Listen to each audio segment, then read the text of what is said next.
Olá, bom dia, no ar, mais um Jornal da Manhã, entrevistas especiais comigo, Patrícia Calderon, e hoje eu tenho o prazer de receber a doutora Raquel Muarrec, ela vai me corrigir, mas é Muarrec, ela que Isso. é infectologista do São Luís e da Medicina Interna Personalizada MIP. Doutora, muito obrigada por atender o nosso pedido, e é Muarrec, não é isso? Isso, Patrícia, Moarec. Eu sei que é um nome difícil, mas não é todo mundo que acerta, não. Então fica tranquilo. Qual que é a descendência, doutora? Libanesa. Ah, legal.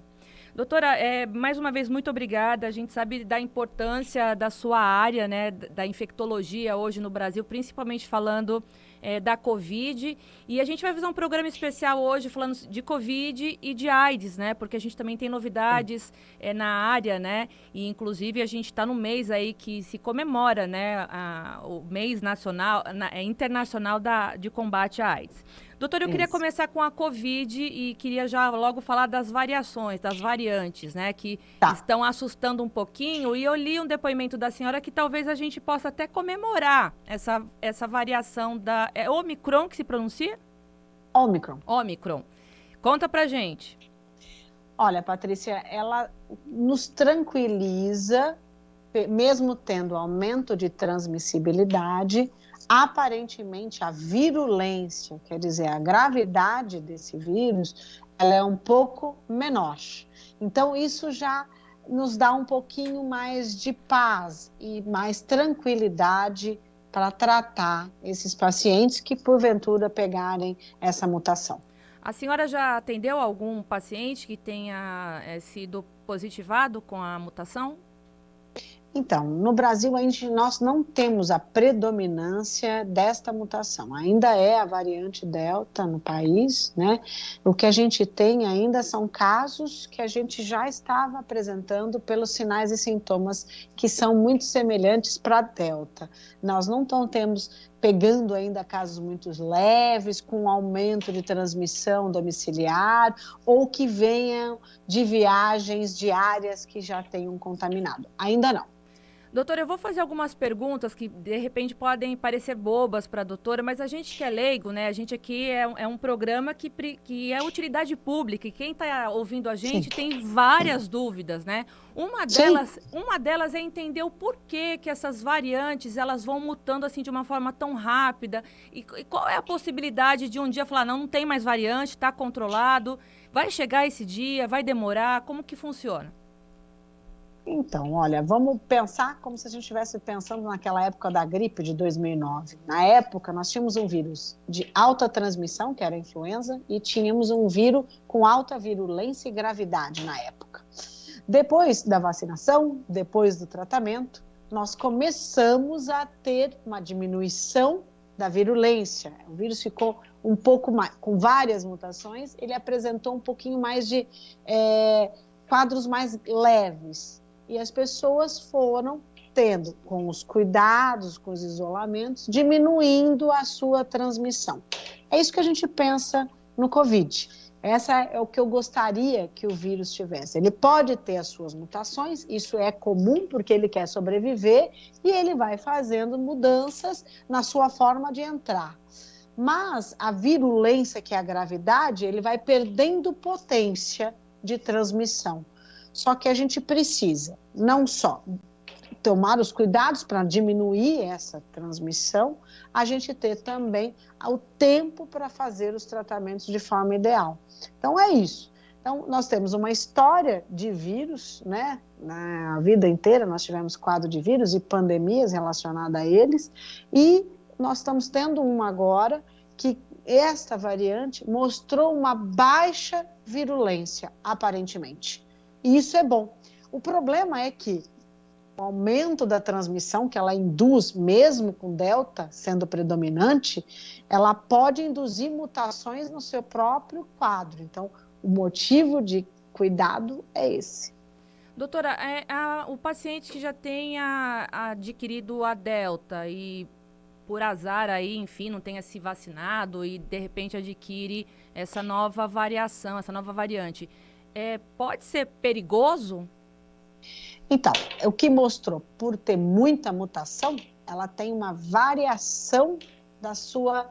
As pessoas podem voltar a ter as reinfecções. Por quê? Ela é muito diferente do que a primeira que veio de Wuhan lá em 2020. Ela é diferente da Alfa, da Beta, da Delta, apresentando a nova agora. Porque, para você ter uma ideia, a Delta, ela chega a ter no máximo 15 mutações. Ela só na proteína spike, ela tem mais de 30. E no total, ela tem mais de 50 mutações. Vamos dizer, ela é quase um novo vírus, com várias adaptações novas. E poderiam surgir outras variações a partir da Ômicron? Então, você já fez uma pergunta, nós já temos 2 categorias de Omicron, ela fala de BA1 e BA2. Isso quer dizer, elas já estão até começando a burlar o diagnóstico por exames de PCR. Ela já está tendo, aparentemente, uma mudança e só podemos dar o diagnóstico dessas Omicron por análise genômica. Então, ela voltou a ter diferenciais até no resultado de exames de laboratório. Agora, doutora, eu imagino que essa doença é uma novidade ainda inclusive para a classe médica, né? Então, acho que dia a dia vocês estão descobrindo, né? Vocês que são cientistas, são médicos, infectologistas, como que essa doença, o que ela faz dentro do organismo, né? A pergunta que eu quero fazer para a doutora é a seguinte: nós sabemos que muitas pessoas ainda não se vacinaram, né? Ou se vacinaram, tomaram a primeira dose, não tomaram a segunda. Eu queria que a doutora explicasse qual é o risco que essas pessoas que só tomaram uma dose, não tomaram a segunda, ou não tomaram nenhuma dose, de repente se infectar com essa nova variação. Então, o não tomar vacina, ela não protege a ela e não protege o próximo, porque a hora que ela transmite, ela pode transmitir um vírus, às vezes, um pouco mais resistente, por mutações que ele vai apresentando a cada 10 a 15 dias. Alguém virgem de vacina, entrando em contato com alta carga viral por aumento de transmissão ainda, tem uma virulência induzida pela gravidade por falta de vacina. Então, aquele paciente apresenta um quadro muito mais grave, por baixa resposta, vamos dizer, de imunidade contra, ou está preparado para ir contra esse vírus. Então, é grave para ele. E quando o vírus, já com alta mutação, numa pessoa sem defesa nenhuma, ele vai ter a sua mutação legal que ele vai induzir e vai ser transmitido, às vezes, um vírus um pouco mais resistente. Então, é muito mais grave num paciente não vacinado, até num vacinado que não terminou seu esquema de vacinas. E a senhora acredita que essa terceira dose, né, que já está sendo disponibilizada, inclusive para os idosos, já está vindo a faixa etária de idade, né, ela vai reforçar as 2 primeiras doses que o paciente tomou? Para ficar totalmente imunizado da Covid? Então, todo ser humano, ele tem uma variação da sua resposta imunológica. O jovem responde mais, o idoso responde menos pelos status imunológicos, pela aquela resposta imune que ele tem própria da vacina ou própria do geral dele. Para que a terceira dose? O que os trabalhos estão mostrando? Que você, tomando a terceira dose, você melhora essa resposta imunológica e ela fica mais sustentada, até contra as variantes. Isso é uma boa coisa, que já está mostrando agora no último trabalho que eles fizeram, com 16 mil pessoas tomando a terceira dose e tendo uma resposta sustentada melhor, independente da faixa etária. Quer dizer, todos tomando, protege mais ou perde mais a quantidade de vírus para transmitir para as pessoas mais suscetíveis. A gente sabe que a Covid, principalmente no início da pandemia, trouxe muitos problemas, assim, de diagnósticos, até problemas cerebrais, né? A gente sabe que o vírus, ele afetou várias partes do corpo aí no pós-tratamento, né? Já tem alguma pesquisa em relação a isso, doutora? Eu sei que a senhora não é neurologista, mas ele trabalha de forma multidisciplinar para poder entender como esse vírus funciona dentro do organismo, principalmente as pessoas que passam pelo tratamento. O que tem de novo já falado? Não, olha, é um vírus multissistêmico, como você falou, ele atinge não só o sistema nervoso central, como o coração, não só como o pulmão, como o intestino, como o músculo e os vasos como um todo. Então, esse quadro sequelar é de acordo com a quantidade de vírus e o grau de baixa resposta imunológica que ele tem, a ação inflamatória desse vírus, e quanto que ele vai ter de resposta para ter defesa e o quanto ele vai ter de sequela depois. Então, nós podemos ter gravidade durante a doença e gravidade, manutenção disso depois da doença, que são as sequelas. Normalmente, o quadro neurológico, se ele foi entubado, se ele foi sedado, se ele teve um quadro, às vezes, de reação meníngea, tendo uma penetração desse vírus também em sistema nervoso central, você pode evoluir com baixa memória, esquecimentos com frequência, aquelas coisas, as dores de cabeça, ou evoluindo, que a gente fala, como se fosse um Covid longo, que é a permanência desse quadro por meses, chegando até anual. Doutora, tem alguma novidade que vocês tenham descoberto aí do vírus da Covid? Alguma pesquisa que foi publicada recentemente que a gente possa atualizar e quem está ouvindo a gente? Olha, então nós temos as categorias da Omicron, que é novo, isso agora, as respostas de que pessoas vacinadas diminuem essas ações de nível sequelar. Então, aquelas pessoas que evoluem cansada, que estão com perda ainda até hoje do paladar, do olfato que pegaram do ano passado, a hora que tomam a vacina ou até a terceira dose, você melhora a sua resposta imune até dos seus níveis de sequela. Então, é uma boa coisa e já mostrou nos trabalhos que isto é o ideal. As pessoas que ficaram com medo de tomar vacina por miocardite, até nas crianças, nos jovens, até agora, no nosso país, todos os jovens vacinados acima de 12 anos, mostrando agora atual nos dados brasileiros, nós não tivemos miocardite induzida por vacina. Então, até isso é um medo que não deve ser mantido. Outra coisa, a gravidade, né, que as pessoas ficam com medo da miocardite, já mostrou hoje. No paciente que não tomou vacina e pega Covid, a miocardite, ela é grave e pode ser mantida por meses, às vezes pela vida toda. A miocardite induzida nos trabalhos que mostraram fora do país, ela é autolimitada e fica de 1 a 2 semanas naqueles pacientes que apresentarem, que também no Brasil nós não tivemos nenhum caso induzido por vacina em miocardite. Então, assim, história nossa, ou história que o mundo está tendo com a pandemia e a ciência andando junto, é que a vacina ela vem para ajudar. Doutora, teve uma fase aí, né, que as pessoas estavam com medo de tomar a vacina A, a vacina B, a vacina C. Eu queria a opinião da doutora em relação à eficácia, se todas são eficazes ou se realmente algumas têm uma baixa neutralidade no organismo e precisa tomar uma dose maior, ou então o idoso não pode tomar a vacina A, tem que tomar a B, ou então aquele que tem alguma comorbidade grave, como paciente oncológico. Eu queria que a senhora esmiuçasse um pouquinho essa relação das vacinas.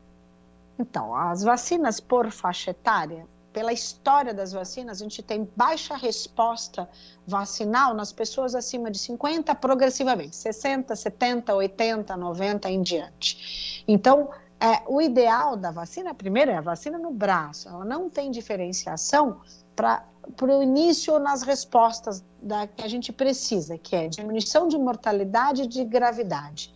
É claro que a gente gostaria que vacina diminuísse transmissão, que não acontece.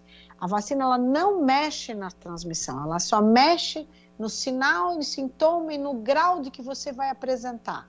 Isso é o que vem a usar a vacina. Então, vacina ideal, a vacina no braço. O problema que a gente está tendo agora é por que a vacina, a terceira dose é só Pfizer, depois é Janssen, depois é AstraZeneca e não a Coronavac. É porque os trabalhos mostrados internacionalmente ou no andar rápido desses trabalhos são nessas vacinas que estão apresentando os resultados agora. eu acho que se tivermos outras vacinas que apresentem os resultados adequados de segunda, de terceira, resposta sustentada, ela também vai ser colocada na classificação de vacinas gerais.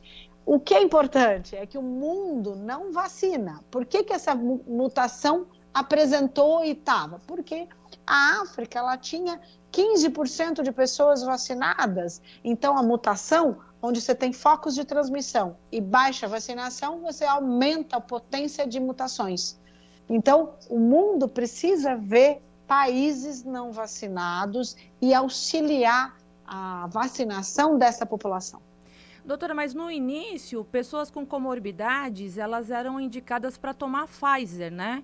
O porquê que tinha esse direcionamento? Já que eu tenho, inclusive, a história do meu pai, que eu vou daqui a pouquinho comentar com a doutora, que foi paciente oncológico. Então, para quem tinha mais comorbidades, tinha esse direcionamento para tomar a Pfizer. Por quê?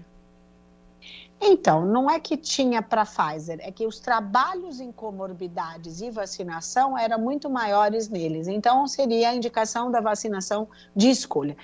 A Pfizer, né, que é uma vacina por RNA, ela tem uma resposta sustentada melhor, até maior, pelo menos os trabalhos que a gente lê atuais.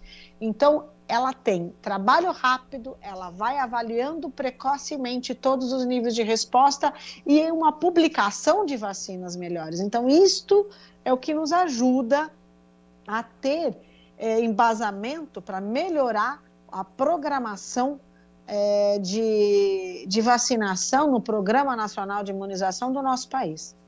Então, eu citei o caso do meu pai. O meu pai, ele foi paciente oncológico, ele morreu vítima de um tumor cerebral. E nós descobrimos esse tumor cerebral, um glioblastoma terrível, grau 4, selvagem, bem no início da pandemia, né? Então, não se tinha ainda notícia de vacina, enfim. Quando chegou a história da vacina, nós estávamos naquela segunda fase, né, da pandemia, enfim, tal. E tinha muita dúvida se o paciente oncológico ele tinha condições de receber uma dose ainda de uma vacina que era estudada, mas ainda desconhecida, né, inclusive para a classe médica.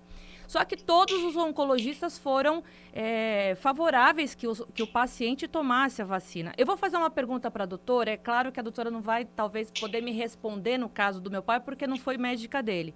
Mas na semana que ele tomou a vacina em São Paulo, a primeira dose, ele passou muito mal. E uma semana depois ele morreu. Evidente que a gente, quando tem um paciente nesse caso, a gente fica fazendo correlações, né? Ah, será que foi a vacina da Covid? Ah, será que foi a quimioterapia? Ah, será que ele estava com muita baixa resistência, tomou a vacina, piorou? Isso talvez a gente nunca vá descobrir o que aconteceu, né? Mas o fato é que os oncologistas eram a favor, realmente, os médicos dele tomar a vacina da Covid, mas bem naquela semana ele teve uma piora, porque ele estava bem. Pode ter tido alguma correlação? Então, a gente não sabe se a resposta imunológica vacinal dele foi tão grande ou baixa, né? E apresentou, assim, o paciente oncológico, a gente indica a vacina, não era só especificamente a Pfizer. A indicação da vacina de Covid no início do ano, nos imunossuprimidos, era a Coronavac. Ele tomou Coronavac, então, inclusive em São Paulo. Isso, a Coronavac. Essa é a vacina que foi indicada no início para os imunossuprimidos, os profissionais de saúde e assim por diante. Então, pela faixa etária, era a Coronavac. A vacina da Pfizer, ela foi indicada de terceira dose para ajustar uma resposta imunológica mais alta para as pessoas imunossuprimidas. Isso sim. Se você me perguntar, paciente oncológico, há uma queda imunológica após vacina? É uma queda imunológica para qualquer vacina. Mas também tem a discussão, eu não tenho resposta imunológica nenhuma se eu não tiver também uma imunidade que possa me apresentar. Então, às vezes, a vacina nem fez efeito. Normalmente, ela demora 2 a 3 semanas, 2 semanas num paciente imunocompetente, 2 a 3 ou mais para responder num paciente imunossuprimido, pelo menos um pouco. Então, provavelmente, ele nem tinha resposta imunológica da vacina para ter apresentado o quadro dele. Pois é, porque ele teve que, 2 dias depois, as plaquetas dele chegaram a 20 mil, muito baixas, né? Ele fez a transfusão de plaquetas e então, tal. Ele nem agiu a vacina. Ah, é? Por quê? por causa da resposta imunológica dele ao quadro oncológico. Às vezes ele nem responde ao grau da vacina. Por isso que a gente fala que a vacina precisa muito do indivíduo, muito da resposta imune dele, o quanto ele é capaz de soro converter resposta imunológica ao que ele está sendo induzido a fazer. Às vezes a imunidade dele estava só voltada para os status oncológicos e nem fez resposta vacinal. Mas não é controverso, então, o oncologista falar, não, vai lá e toma a vacina, mesmo estando com uma debilitação, até de pós-químio? Tomar vacina não vai ser...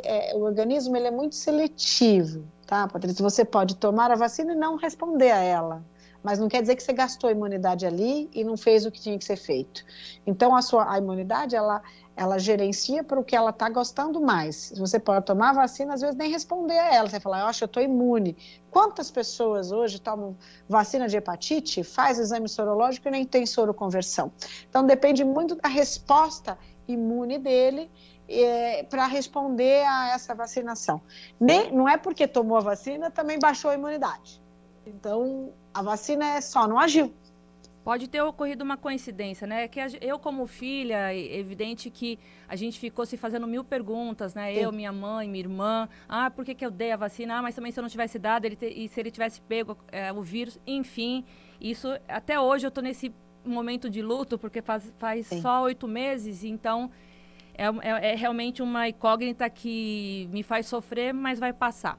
Doutora, a gente está finalizando aqui o primeiro bloco. Eu queria só fazer uma outra pergunta, que eu não quero trazer o teor político, mas eu queria a tua opinião para entender se o Brasil agiu de forma correta desde o início da pandemia. A doutora, como médica, qual a tua opinião?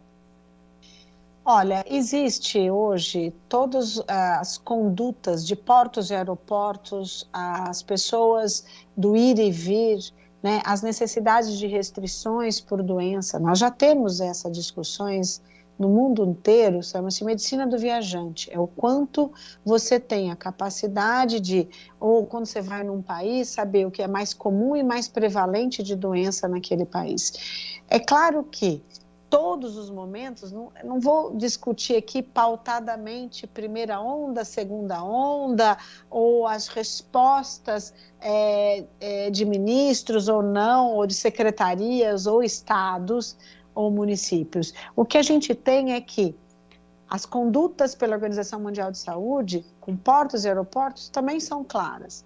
Você restringir ou você ter controle vacinal das pessoas que vêm ao seu país, você oferecer ou fazer o exame, oferecer ou fazer as restrições de ficar em isolamento por períodos até o resultado do exame sair, eu acho que são condutas que o Brasil, frente ao mundo, tem e é necessário ter. O problema é a fiscalização de viajantes, que isso, às vezes, ela é inviável num país que nunca fez essa restrição para as pessoas externas.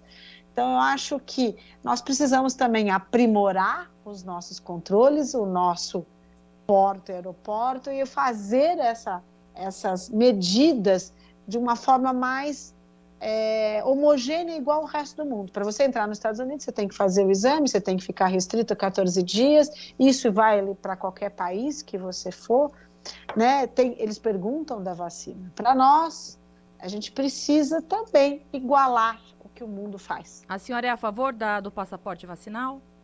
Eu sou a favor do passaporte porque a gente sabe que as pessoas não vacinadas, elas são de maior transmissão. E as pessoas não vacinadas são portadoras ou transmitem um vírus, às vezes, com maior resistência e maior gravidade. Então, sim, ideal, quando você porta ou necessita de um passaporte de vacina, você ajuda a população que está lá. Para finalizar o bloco, doutor, eu queria fazer uma pergunta um pouquinho complicada, mas eu vou precisar fazer. No auge da pandemia, a doutora, como infectologista, tratou de que forma o teu paciente? Porque a doença era uma doença ainda desconhecida. A senhora foi a favor no início do kit Covid? Nunca foi? Receitou? Como é que foi esse tratamento com o teu paciente?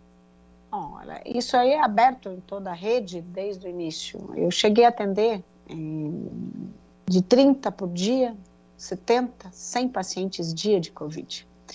Eu tenho, no início da pandemia, em março, a gente usou a hidroxicloroquina, não posso falar que não, mas tudo pautado em trabalho, validado pelo paciente e validado a terapêutica para a gente avaliar. No primeiro mês, em março, a gente já deixou de usar isso porque não tinha eficácia no paciente. Eu já tinha atendido, em um mês, chegou a mais de 1.500 pacientes na época. Então, a gente não tinha trabalho nenhum mundial, a gente estava em discussão ainda, e todo medicamento que você usa num paciente onde a gente não tem evidência científica, você tem que fazer um protocolo pautado na sua instituição. Foi isso que a gente fez. A gente fez por períodos e por épocas. A gente usou X, Y e deixamos de usar tudo institucionalmente e validado por protocolo naquela época que a gente realizou. Eu não uso hidroxicloroquina desde março de 2020 e mesmo assim a gente tratou. Então existe terapêuticas que seriam bloqueadores de interleucina, existe plasma de convalescente, tudo isso em protocolos de paciente que utiliza e a gente valida, a gente avalia, isso pautadamente desde 2020. Então nada é feito só porque eu quero. É uma coisa que a gente tem que apresentar numa instituição de respeito, com colegas, e isso é realizado entre todo mundo e avalia. Não tem eficácia, a gente tira de uso. Por ser uma doença nova, eu acredito que realmente a área médica precisou testar, né, medicação para poder entender de que forma. Uns continuaram com o kit Covid e outros, como a doutora, encerrou. Doutora, 2 bebês de 2 meses no interior de São Paulo tomaram por engano a vacina, né, contra a Covid. Sim. E uma delas teve várias convulsões durante o dia. Eu li uma entrevista hoje de manhã da mãe de um bebê falando que o bebê fica roxinho, começa a tremer. É possível que essas crianças morram por conta dessa barbárie, né? Porque foram para tomar uma pentavalente e saíram de lá com uma vacina contra a Covid. O que pode acontecer no organismo dessas crianças? Então, depende muito da resposta, né, de cada uma delas. É grave porque a gente não tem trabalhos mostrando a eficácia ou validação dessas vacinas em crianças abaixo de 6 meses, né? Então, idealmente, é que você não tome, não apresente. Agora, é grave de acordo com a resposta deles. Eu acho que levar à mortalidade depende muito de quem está conduzindo o caso, né? Eu acho que existe várias formas de a gente trabalhar. Eu penso assim, que gravidade, a gente é médico, experiência, equipe multidisciplinar, trabalhando nos casos, para a gente poder evitar que a mortalidade apresente nessa doença. A gente está no mês de dezembro e a gente sabe que o mês de dezembro se comemora, né, no combate mundial à AIDS. Temos novidades aí de uma vacina que está quase aí para engatar aí, para poder ser já testada em humanos, né, doutora? Eu queria que a senhora explicasse um pouquinho sobre essa novidade. Então, olha, primeiro, o Brasil tem 14 anos na luta contra a AIDS, num programa que a gente fala, né? E isso que seria o pesquise, né? Você vai fazer os exames. Então, isso é uma campanha nacional de orientação e de testagem no Brasil como um todo, há 14 anos. Então, o dia 1º de dezembro é o Dia Mundial contra a luta contra a AIDS, e isso é importante. O Brasil melhorou muito os seus números desde 1997, 98, então a gente tem dados muito melhores do que a gente tinha antigamente. Você me perguntou sobre vacina. Os estudos em relação à AIDS já existem há muitos anos, porque é uma doença que é investigada e diagnosticada e estudada há muitos anos. A vacina, ela está sendo estudada para tentar não pegar o vírus e também a vacina contra a cura, né, da AIDS. Então, vários trabalhos mundialmente falando. O Brasil faz parte em alguns braços dessas vacinas para a gente tentar ter a cura. O que é o problema? A vacina você dá e ela, às vezes ela não tem resposta sustentada, que nem a gente viu em várias outras doenças. E teve vários protocolos vacinais que foram abertos por falta de resposta. Estamos num bom caminho vacinal. Isso é o que eu penso. Doutora, nós, 20 anos atrás, né, muitas pessoas morreram vítimas do HIV, né? Eu queria entender, a gente fala que a pessoa ela é portadora da AIDS quando ela tem como que a gente... o HIV é um vírus, o que a gente chama dentro do organismo? Porque tem muitas pessoas que têm a doença, mas não transmite. Eu queria que a senhora explicasse como que funciona isso. Isso. O vírus do HIV é um vírus RNA, né, por transmissão sexual, por transmissão por usuários de drogas, na grande maioria, e por transfusão. Desde lá atrás, 98, 99, a gente não tem mais a transmissão por transfusão de sangue. A gente tem só pelas vias convencionais.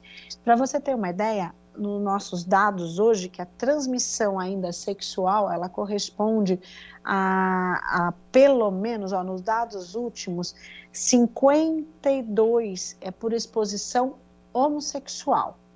Bissexual responde junto, homem e bi, e 31% com transmissão heterossexual. Então, transmissão sexual corresponde a 70% dos casos de HIV hoje. Então, ainda é muito alta a transmissão por essa via. Existe o paciente ele pode pegar o vírus e ficar anos sem apresentar nenhum quadro de doença ou nunca apresentar se ele for diagnosticado por exame. Então, ele pode passar desapercebido uma doença assintomática por anos. Só através de exame sorológico que você vai dar o diagnóstico. Às vezes, você tem sintoma quando você pega. Então, seria síndrome retroviral aguda, que é aquele quadro de dor de garganta, aparecimento ganglionar, um quadro de febre, uma perda de peso. Aí você apresenta, faz o exame e pode ter o exame positivo.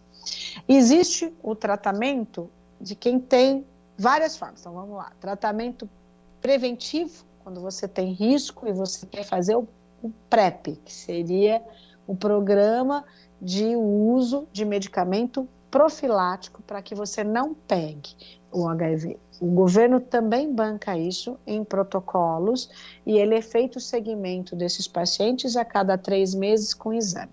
Eu tenho o PEP, que é um programa pós-exposição. Aquele pessoal que teve um relacionamento sexual com alguém que ele não conhece, houve uma quebra de barreira que seria o camisinha estourar e você pode usar medicamento por 30 dias e fazer segmento sorológico. Isso também tem. E tem o tratamento antirretroviral, que é o programa que oferece o tratamento quando você tem positivo mesmo. Os remédios são liberados pelo programa nacional, que chama, feito uma notificação, uma notificação, que seria pelo sistema Ciclon. E o governo dá, em qualquer estado do país inteiro, a medicação dada gratuitamente para a população brasileira. O segmento desse paciente com remédio pode ser pelo SUS, pelo convênio, e por médico particular, independente em qual deles o paciente se encontre. Mas a medicação é dada pelo governo. Agora, doutora, então, mas eu não entendi, porque existem portadores isso que eu quero entender, do HIV e portadores da AIDS. Quem é que contamina? É aquele que... Não. Isso que é confuso para mim. O HIV é um paciente portador do vírus e ele pode não... Nenhum dos dois transmite se tiver carga viral indetectável. Ponto. Ok. A transmissão é quando é sangue ou por transfusão ou por uso de drogas injetáveis e você ter uma agulha contaminada ou você ter um paciente que se contaminou não sabe, pode ter relacionamento sexual com carga viral replicando e você ter transmissão. AIDS é um paciente que teve uma doença imunossuprimido. Essa doença são algumas doenças definidoras de doença do HIV. Esse paciente teve a doença, mas está tratando e tem carga viral indetectável. A transmissão do HIV, ela não passa, seja ele quem teve doença ou que ele seja só portador do vírus. É só apresentar carga viral indetectável. Então, as pessoas precisam tomar cuidado aqui. Um exame negativo também não é assim. Então, precisa ter carga viral indetectável por meses. Aí ele pode ter um relacionamento sexual sem a presença do preservativo. Agora, acontece também de mães, né, que possuem o vírus do HIV não passarem para as crianças, né, durante o nascimento. O que acontece assim, não ter essa possibilidade? Algumas passam e outras não. O que acontece? É quando você tem carga viral replicando. Aquela mãe que não cuida do seu vírus e tem o vírus em alta carga viral no seu sangue, quando a criança nasce, é muito maior a transmissão no trabalho de parto, e aí há uma passagem desse vírus para a criança. A criança, ela é seguida, ela pode tomar a medicação ou tomar a profilaxia, ela é seguida por um período e pode expelir este vírus com o tempo, se ela não apresentar nenhuma doença.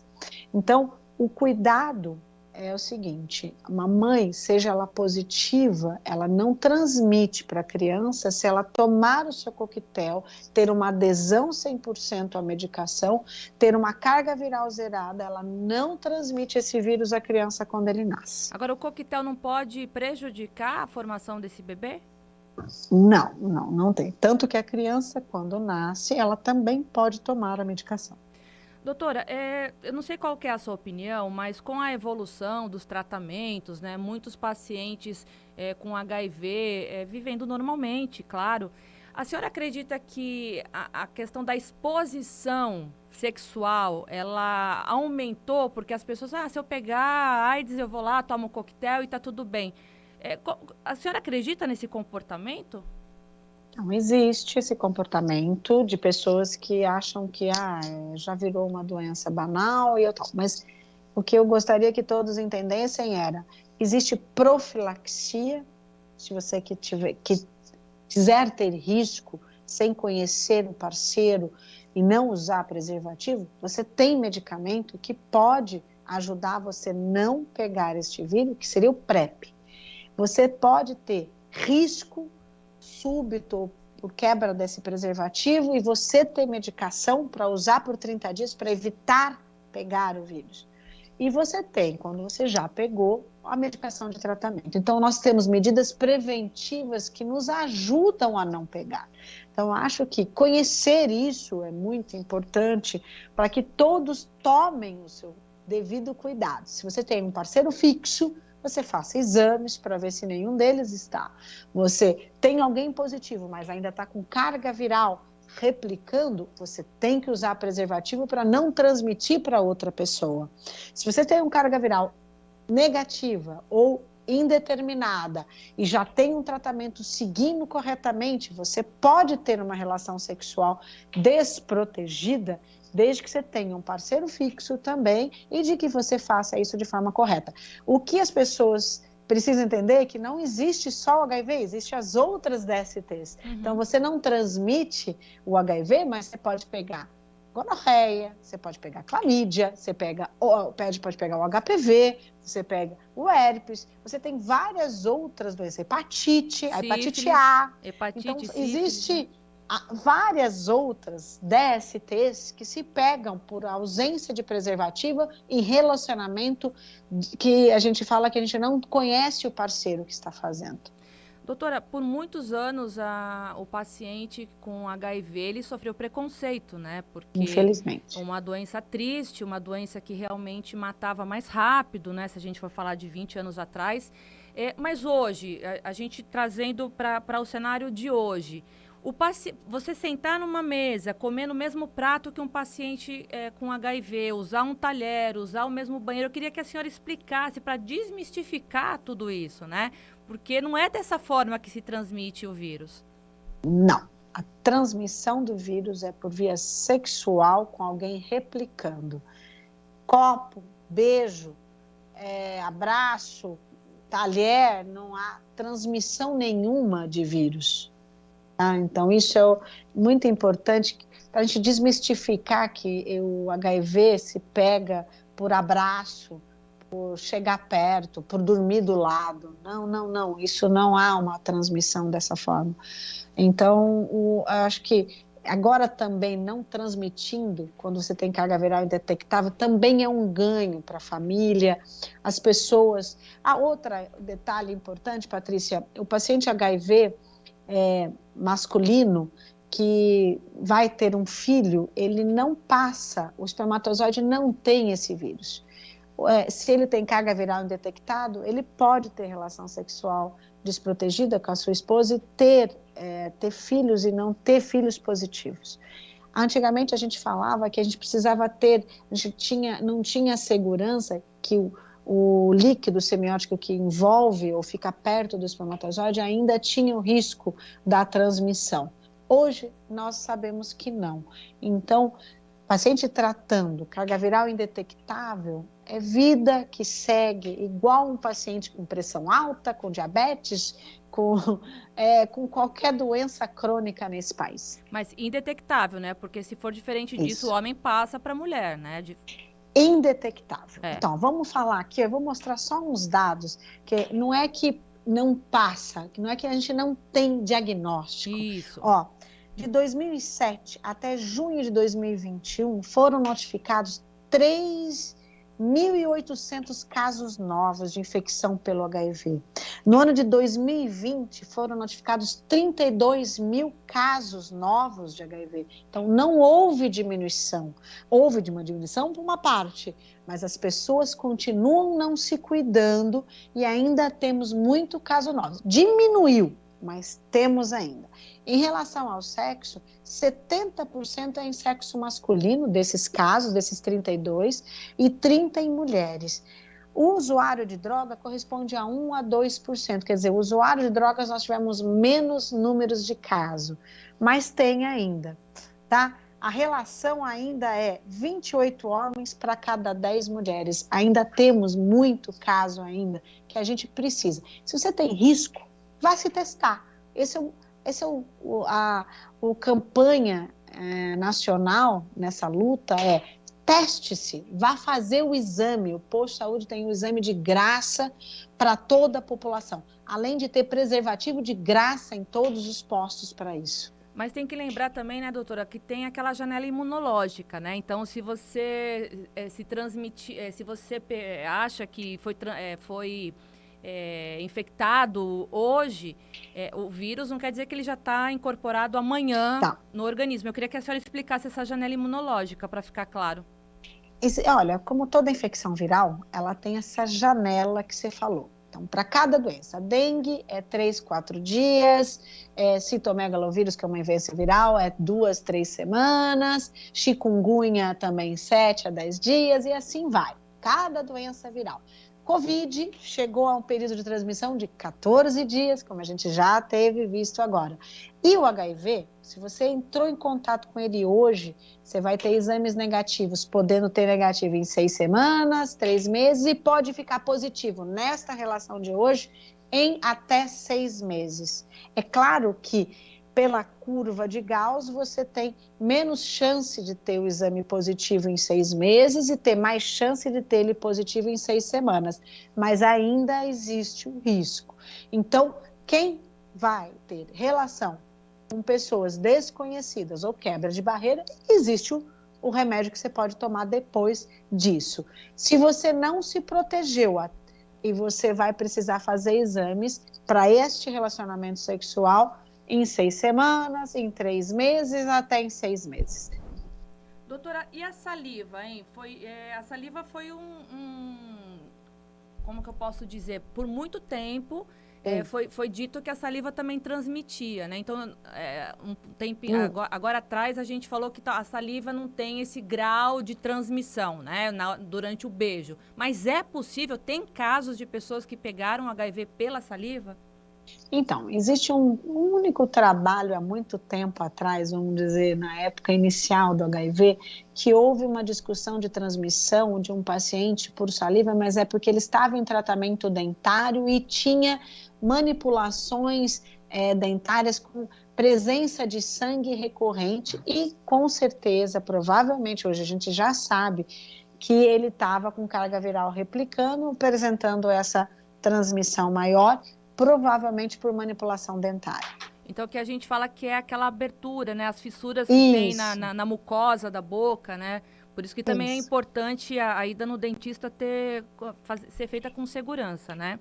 Além dessa vacina, doutor, e dos coquetéis, existe algum estudo para que vocês, infectologistas, possam comemorar daqui quantos anos, talvez, a cura da AIDS? Eu queria terminar esse programa lá em cima, com alto astral, para poder trazer uma esperança de uma doença que realmente matou muita gente, uma doença triste e uma doença que os próprios pacientes até hoje sofrem preconceito, né? Olha, eu acho que eu não trabalho com essa doença há mais de 20 anos, mais de 25, para que ela não tenha cura, né? Eu prezo pela ciência e nós já desenvolvemos sobrevida boa, a gente já desenvolveu uma resposta sustentada de vários entendimentos desta doença, mostrando que nós vamos ter uma luz no fim do túnel, sim, tendo a cura dessa doença o mais rápido possível. Eu acho que tem os últimos trabalhos novos de HIV com as vacinas, com as medicações e com as discussões, eu acho que a gente está próximo. Até o Covid nos ajudou a desenvolver respostas muito grandes nos trabalhos que a gente estava do HIV em relação à vacina. Isso é uma boa coisa. Porque a vacina da Covid, ela foi desenvolvida o quê? Em 7 meses, né? Isso. Então, do HIV, a gente já está esperando há 20 anos, né, doutora? Isso. Contra o câncer, a gente está esperando já há um século, porque esse câncer que meu pai foi vítima, há um século, há 100 anos, não se tem nenhuma novidade de tratamento. Inclusive, eu entrevistei o doutor Fernando Maluf semana passada, e que hoje em dia também a tecnologia, a ciência tem trabalhado também para poder trazer novidades para câncer de bexiga, né? Tem a imunoterapia, que já está sendo trabalhada também. Essa vacina da AIDS, ela vai ser testada em humanos? Já foi, está aqui no Brasil. Os cientistas brasileiros já estão envolvidos para poder fazer essa testagem. E como que vai ser? A senhora já tem essa informação? Não, os protocolos vacinais, eles são fechados, né? Eles são feitos as solicitações, o levantamento das pessoas, mas os dados, eles são fechados para fazer caso controle e para que isso não seja quebrado a seu grau de resposta. Então, ainda dados oficiais nós não temos ainda, porque precisa de muito tempo e de vários braços para ser fechados os trabalhos finais. E, infelizmente, a ciência é tão desvalorizada, né, doutora? Os investimentos na ciência, né, na medicina, é triste. Eu aqui no meu programa eu recebo cientistas, médicos de várias áreas, e a gente é sempre o mesmo assunto, né, de entristecer, porque a população tem dificuldade, né, ao acesso à saúde básica, né, e quem dirá as novidades, né, da ciência. Olha, o que é importante? A vacina, teve vários níveis de vacina nesses 20 anos. As vacinas foram quebradas porque não conseguiram ter resposta sustentada. Por quê? Tentaram pegar vários vírus, que nem adenovírus, vários vírus, colocando partes do vírus do HIV, tentando dar uma resposta sustentada imunológica, que nem a gente fez agora com a vacina do Covid. Várias delas não responderam, não tiveram resposta. Por quê? Por causa da mutação desse vírus. Como o Covid tem mutação, o vírus do HIV, ele tem alto grau de mutação. E essa mutação faz como que se ele se arranjasse outra forma de penetrar e não deixasse ter uma resposta sustentada contra ele. Outra, as vacinas, elas precisam entrar também dentro dos reservatórios ganglionares, porque ele não é um vírus que fica só em sangue, ele fica nos reservatórios de gânglios. Então, você tendo reservatório, você pode voltar a replicar esse vírus por causa da baixa resposta da vacina. Então, são muitas perguntas e muitas respostas que ainda precisa ser dada para uma resposta sustentada da vacina.